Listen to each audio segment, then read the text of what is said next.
ngeen jëf mbokk yi ñuy topp saa su ne dina taaxeerlu wéy leen tey abonné te partagé bu baax a baax man léegi si rek ñii di waa Yewwi Askan Wi seen manifestation bi namoon a amal démb nag fan taxawoon di wax ak waa presse bi rek sala leen alkaati doore ay lacrymogène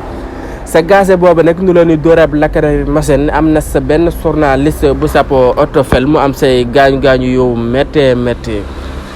lii di kër Ousmane Sonko jamono ji mel na si nag takk der yi dañ kaa cercler wër ko bu fenn fu amul fu nit mën a jaar jëm si kër ki xamante ne si ne moo di kër Ousmane Sonko. defe rek tere na bépp cak-cak wala ñuy jënd essence bitel nee na nag bëggul benn moto di daw si bi xamante ne si ne moo di biir réew mi lan ma waral loolu lu dul procès Ousmane Sonko Mame Mbaye Niang. di Ousseynou Fall di avocat pour Ousmane Sonko moom nag des ka suspendre baro bi dàq ko.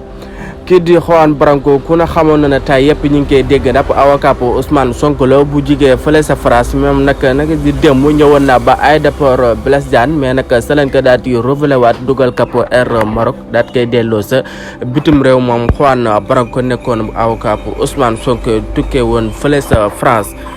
procès Ousmane Sonko tax na 48 heures décrété banque yi doxul commerçant yi dara doxul lépp moo ko waral procès Ousmane Sonko Mame Mbaye Niang yal na yàlla def jàmm su réew mi di Sénégal wéy leen tey abonné tey partage saa su ne